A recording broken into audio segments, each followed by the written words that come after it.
नमस्कार, आप सभी का स्वागत है हमारे ग्रीन गार्डन यूट्यूब चैनल में। आज हम बात करेंगे स्ट्रॉबेरी के बारे में। स्ट्रॉबेरी को कैसे उगाया जाता है, इसकी कैसे देखभाल करनी है, पूरी जानकारी लेंगे। आप वीडियो के अंत तक बने रहिए। स्ट्रॉबेरी मात्र एक ऐसा फ्रूट है जिसके सीड इसके ऊपर लगे रहते हैं। आमतौर पर जितने भी फ्रूट होते हैं उनकी जो सीड होती है फलों के अंदर होती है, लेकिन वहीं स्ट्रॉबेरी की जो सीड होती है इनके फल के ऊपर लगी होती है। आप यहाँ पर देख सकते हैं इसकी कली है और ये इसकी फूल है। फूल जो खिलता है, इनकी जो पेटल होती हैं ये वाइट कलर की, बीच से आपको जो येलो दिख रहा है यही इनकी सीड बनती है। तो आपको इस तरह से दिखेगी, पहले काफ़ी घनी है, आपको ऊपर इसकी सीड ही ग्रीन कलर की दिख रही है। फिर धीरे धीरे जैसे इनके फल बढ़ते हैं फिर इनकी सीड बिल्कुल क्लियर दिखने लगती है और फ्रूट भी दिखने लगते हैं। तो इस तरह से स्ट्रॉबेरी की जो सीड होती है इनके फल के ऊपर होती है। और स्ट्रॉबेरी देखने में जितनी अच्छी लगती है उसकी सुगंध भी बहुत ही अच्छी होती है। तो आप अगर अपने गार्डन में स्ट्रॉबेरी लगाना चाहते हैं तो आप किसी भी लोकल नर्सरी से स्ट्रॉबेरी के प्लांट को खरीद कर लगा सकते हैं, या फिर जो भी आप मार्केट से स्ट्रॉबेरी को खाने के लिए ले आते हैं उसकी सीड को आप निकाल लीजिए, फिर इसकी नर्सरी तैयार कर लीजिए। स्ट्रॉबेरी का जो लगाने का सही समय होता है उत्तरी भारत में अगस्त से लेकर सितंबर के बीच में इसकी नर्सरी तैयार की जाती है। सितंबर से लेकर अक्टूबर नवंबर तक इसका प्लांटेशन कर दिया जाता है, जो दिसंबर जनवरी फरवरी मार्च तक इसके फ्रूट चलते हैं। तो आप देख सकते हैं कि कितनी अच्छी सी इसकी सीड पूरा तैयार हो गई है। अब चाहे तो इसी सीड को हम निकाल कर स्टोर करके रख सकते हैं और जब सीज़न आएगा तब इसका हम प्लांटेशन कर देंगे। तो आप भी अपने गार्डन में स्ट्रॉबेरी को बहुत आसान तरीके से अपने गार्डन में लगा सकते हैं।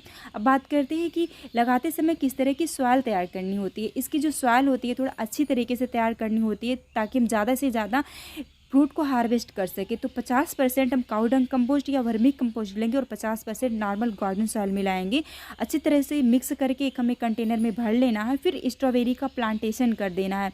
उसी तरह से हम इसकी नर्सरी भी तैयार कर लेते हैं। अब ये स्ट्रॉबेरी है, इसको हम कई बार हार्वेस्ट कर चुके हैं। अब इसमें डालेंगे हम ऑर्गेनिक लिक्विड फर्टिलाइज़र। ये मस्टर्ड केक का बना हुआ फर्टिलाइज़र है।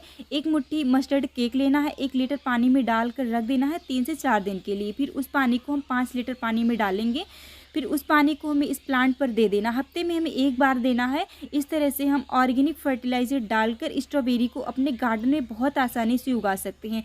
जब हम ऑर्गेनिक फर्टिलाइज़र डालते हैं तो जो फलों की क्वालिटी है काफ़ी अच्छी होती है, जो फल लगते हैं काफ़ी स्वादिष्ट होते हैं। तो आप यहाँ पर देख सकते हैं जो हम अपने गार्डन में स्ट्रॉबेरी के प्लांट को लगाए हुए थे सर्दियों के मौसम में, काफ़ी अच्छे से इसमें फ्रूट आए। कई बार हम इसको हार्वेस्ट कर चुके हैं। तो जब पूरी तरीके से पक जाता है तब इसको हम हार्वेस्ट कर लेते हैं। हार्वेस्ट करने के बाद आप इसमें फर्टिलाइज़र डालना ना भूलें। हफ्ते में एक बार अगर फर्टिलाइज़र देते रहेंगे तो आप देखेंगे लगभग 4 से 5 महीने आप अपने गार्डन में स्ट्रॉबेरी को हार्वेस्ट कर सकते हैं। तो कुछ इस तरीके से हम स्ट्रॉबेरी को हार्वेस्ट कर लिए हैं।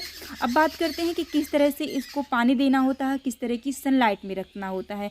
जब भी इसमें पानी की कमी हो, पानी आपको बराबर मात्रा में देना है, क्योंकि अगर इनमें पानी की कमी होगी तो इनके पौधे काफ़ी मुरझा जाते हैं, क्योंकि ये जो फल है काफ़ी मंसल होता है, इसमें जो पानी की मात्रा बहुत ज़्यादा होती है। तो ऐसे में इस प्लांट को पानी की बहुत ज़्यादा ज़रूरत पड़ती है जब इसमें फ्रूट तैयार हो रहे होते हैं, निकलते हैं, पक रहे होते हैं।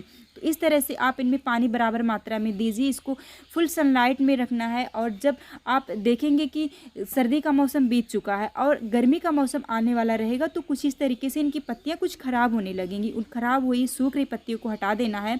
स्ट्रॉबेरी के प्लांट को गर्मियों के मौसम में उस स्थान पर रख देना जहाँ पर बहुत तेज़ी से धूप ना पहुँचे। लगभग 50% धूप पहुँचनी चाहिए, क्योंकि जो गर्मियों का मौसम होता है उसमें टेम्परेचर बहुत ज़्यादा होता है। तो ऐसे में इसके प्लांट मुरझा सकते हैं या फिर सूख सकते हैं। क्योंकि ये जो स्ट्रॉबेरी है ठंडे प्रदेशों में लगाई जाती है, इसका जो टेम्परेचर होता है 20 डिग्री से लेकर 30 डिग्री के बीच होना चाहिए। और उत्तरी भारत में जब गर्मी पड़ती है 47 से 48 डिग्री सेल्सियस पहुंच जाता है। तो ऐसे में इस प्लांट को थोड़ा बचाना मुश्किल हो जाएगा, लेकिन कुछ बातों का अगर आप ध्यान रखेंगे तो आसानी से आप इस प्लांट को बचा सकते हैं। अगर आप अपने गार्डन में एक प्लांट स्ट्रॉबेरी का लाकर लगा देते हैं तो आप देखेंगे कि बहुत सारे प्लांट उससे तैयार हो जाते हैं, क्योंकि जो स्ट्रॉबेरी का प्लांट होता है इसमें से बहुत सारे बेबी प्लांट निकल। इस प्लांट के पास आप मल्चिंग कर दीजिए, किसी सूखी चीज़ को आप बिछा दीजिए। जो भी फ्रूट निकलें जब ये सॉइल पे टच करते हैं तो ये ख़राब हो जाते हैं। तो इसलिए हम जो पराली होती है उसके छोटे छोटे टुकड़ों को कट करके इस तरह से लगा देना है, सॉइल के ऊपर बिछा देना है। तो जो फ्रूट निकलेंगे ये ख़राब नहीं होंगे। अभी तो जो भी जितने फ्रूट निकल रहे थे वो गमलों से बाहर आ रहे थे, अब फ्रूट की साइज़ छोटी हो गई है। तो यहाँ पर हम इस तरह से मल्चिंग कर दिए हैं। अब जो भी फ्रूट निकलेंगे इस पर जाएंगे तो ये ख़राब नहीं होंगे। तो इस तरह से आप मल्चिंग भी कर सकते हैं। स्ट्रॉबेरी को 2 प्लांट से क्रॉस करके बनाया गया है, फ्रागारिया अनानासिया को।